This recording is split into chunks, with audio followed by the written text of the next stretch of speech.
कैसे हैं आप। मैं फिर से आपके लिए वीडियो लेकर आई हूँ और आज हम आपकी जो सेकंड बुक है स्वतंत्र भारत में राजनीति, उसका अध्याय 7 पढ़ने जा रहे हैं। और उसका जो टॉपिक है, पाठ का जो नाम है वो है जन आंदोलनों की प्रकृति।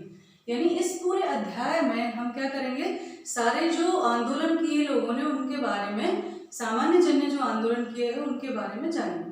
ठीक है, इसी क्रम में आज सबसे पहले हम जानेंगे चिपको आंदोलन को। चिपको आंदोलन क्या है, कहाँ से शुरू हुआ था और क्यों चर्चा में है।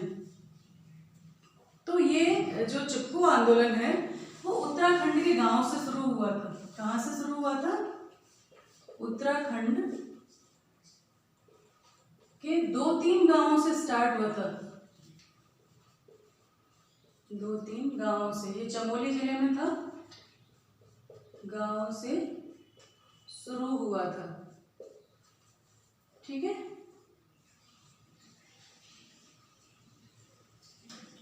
ठीक है, कहाँ था ये 2-3 गांव? ये चमोली जिले, उत्तराखंड के चमोली जिले। ठीक है, चमोली जिले से प्रारंभ हुआ था। ठीक है, और इसकी जड़ क्या थी?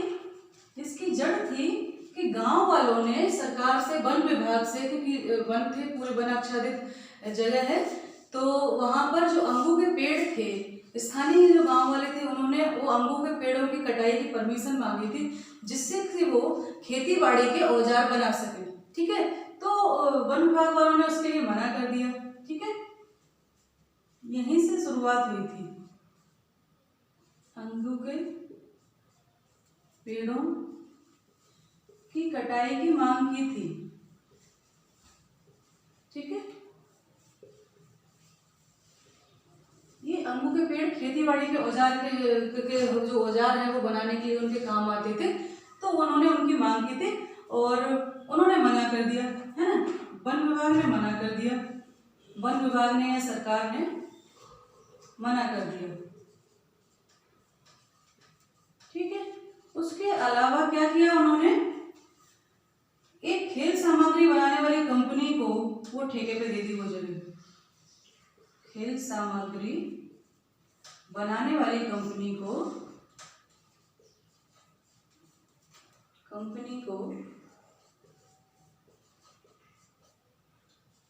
कुछ जमीन ठेके पर दे दी, यानी वो पेड़ काट सकते थे।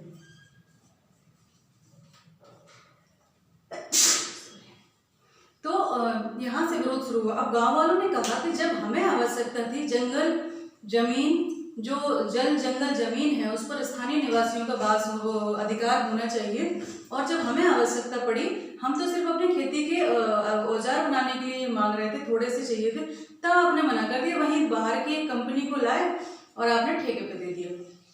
तो इससे क्या होगा, हमारे जंगल का पारिस्थितिकी संतुलन बिगड़ेगा, क्योंकि बहुत बड़ी संख्या में वृक्ष काटे जाएंगे, है ना, तो पर्यावरण भी प्रभावित होगा। तो ऐसी स्थिति में उन्होंने विरोध करना शुरू किया और क्या किया था, इसमें महिलाओं ने बहुत बढ़ चढ़कर भागीदारी की थी। ठीक है, महिलाओं ने भागीदारी की। इंपॉर्टेंट जो फैक्ट है उनकी बात कर रही हूँ। महिलाओं ने बढ़ चढ़कर इस आंदोलन में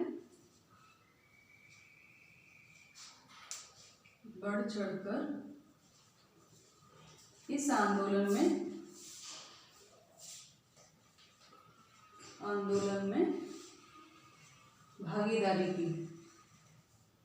ठीक है, उन्होंने क्या किया कि जब वो काटने के लिए आए, जब वो लोग पेड़ काटने के लिए आए, तो महिलाएं जो है ऐसे पेड़ों से चिपक गई थी। किसी प्रशासन ने क्या किया था कि उन्होंने देखा कि उस समय जब पुरुष बाहर गए तो उन्होंने कटाई शुरू की, तो फिर उन्होंने, महिलाएं उससे चिपक गई थी, इसीलिए इसको चिपको आंदोलन कहा गया। और कई दिनों तक वो वृक्षों से चिपकी रही और हटी नहीं। उनकी मांग थी कि ये वृक्ष जो है वो हमारे अन्नदाता, हमारे माता पिता है, हमारा सब कुछ है, और हम इनको नहीं कटने देंगे, है ना। तो ये आंदोलन की शुरुआत हुई सरकार के उसमें, और ये आंदोलन धीरे धीरे पूरे उत्तराखंड में फैलने लगा और इसे समर्थन मिलना शुरू हो गया। तो फिर अंत में हार कर सरकार ने जो है इसकी कटाई पर प्रतिबंध लगा दिया, है ना। इनकी मांग थी, आंदोलनकर्ताओं की मांग थी कि भाई जल, जंगल और जमीन पर वहाँ के स्थानीय निवासियों का अधिकार होता है, वो उनकी है, उनकी मातृभूमि है, उनकी माँ है ना। तो उन्होंने उसका विरोध किया। तो क्या मांग थी इनकी? मांग थी कि जल, जंगल व जमीन पर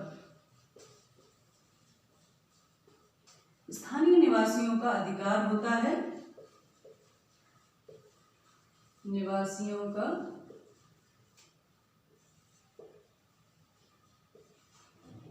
अधिकार होता है।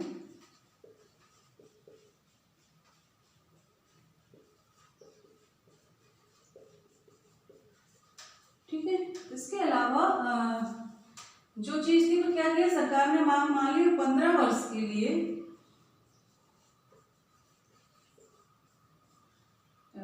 यहाँ वनों की कटाई पर रोक लगा दी। वनों की कटाई पर रोक लगा दी, है ना। धीरे धीरे क्या हुआ था, जैसे ये आंदोलन फैला तो कुछ सामाजिक कार्यकर्ता भी यहाँ आकर जुड़ गए थे, और इस चिपकू आंदोलन का जो नेतृत्व था वो सुंदरलाल बहुगुणा ने किया था। जो सामाजिक कार्यकर्ता थे सुंदरलाल बहुगुणा, है ना, ये इसके नेतृत्व करता थे, नेतृत्व किया था। और इसके साथ साथ क्या था, जो वनों की कटाई का ठेका जिनको दिया था वो उन लोगों में वो लोग जो लोग थे, मतलब जो गांव के पुरुष थे, उनको शराब की सप्लाई भी करते थे। तो महिलाओं के लिए तो कष्टप्रद स्थिति थी। तो महिलाओं ने एक और धरना खोल दिया, वहाँ शराबबंदी के ऊपर भी मोर्चा खोला कि शराब की सप्लाई करते हैं जो हमारे घर में कलह के कारण बनती है, हमारे लिए आर्थिक, सामाजिक सभी तरह के नुकसान देती। तो महिलाओं ने उसका भी विरोध किया था। तो अंत में फैसला हुआ कि एक तो 15 वर्ष के लिए जमीन, वनों की कटाई पर रोक लगा दी गई। दूसरा था कि बाहरी लोगों को ठेका नहीं दिया जाएगा, है ना। अगर दिया जाएगा तो स्थानीय लोगों को दिया जाएगा, बाहरी लोगों को ठेका नहीं दिया जाएगा। और लोगों ने मांग की कि स्थानीय लघु और कुटीर उद्योगों को बढ़ावा दिया जाए, है ना, और उसके लिए सरकार सहायता दे। तो ये एक जनता की जीत थी, जन आंदोलन की जीत थी, विजय कहें इसको। और इसी की प्रेरणा से कहीं भी जो होते हैं आंदोलन तो इसको बहुत प्रेरणा मिलती है। तो ये चिपको आंदोलन था, क्योंकि महिलाएं वृक्षों से कई कई दिनों तक चिपकी रही थी, भूखी प्यासी, जब तक उन्होंने हार नहीं मान ली थी, तो इसलिए इसको चिपको आंदोलन कहा जाता है। और ये कहाँ से शुरू हुआ? उत्तराखंड के चमोली जिले से शुरू हुआ। इसके नेतृत्वकर्ता कौन थे? सुंदरलाल बहुगुणा थे। बाद में आके मिले, शुरू में तो स्थानीय लोगों ने शुरू किया था और सरकार को इस सामने झुकना पड़ा। और उन्होंने जो वन क्षेत्र है उसके पारिस्थितिकी संतुलन को बनाए रखने के लिए, पर्यावरण को नुकसान ना पहुंचाने के लिए उससे 15 वर्ष तक कटाई पर रोक लगा दी। साथ ही ये बात भी मानी गई कि जो ठेका देते हैं, जो भी काम है, वो बाहरी लोगों को नहीं दिया जाएगा। साथ ही महिलाओं ने इसमें नेतृत्व किया था, तो शराबबंदी भी, चूंकि उनको ही बाहर निकाल दिया था, तो वो शराब का भी समस्या खत्म हो गई थी। तो इसी प्रकार के और आंदोलन आपने देखा होगा, पुस्तक जब खोलेंगे तो उसमें एक स्त्रियां जो है वृक्षों से चिपकी हुई दिखाई दे रही हैं, तो वो उसी का इंगित है। ये चिपको आंदोलन का ही है कि कैसे महिलाएं भी निहत्थी होती हैं, कमजोर होती हैं, कंपैरिजन जैसे कहा जाता है, शारीरिक रूप से सक्षम नहीं होती लड़ने में, लेकिन उनका अपना एक कहते हैं गांधीवादी अहिंसक, उन्होंने जो सत्याग्रह की तरह उपाय अपनाया था और वो वृक्षों से चिपक गई थी, जिसके चलते सरकार को झुकना पड़ा था और अपना जो ठेका था जो दिया था उन्होंने खेल सामग्री वालों को वापस लेना पड़ा था। तो आज के वीडियो में इतना ही। कल हम और आगे बढ़ेंगे और इसको और आगे ले जाएंगे। धन्यवाद सभी का। ध्यान रखिए, पढ़ाई करते रहिए।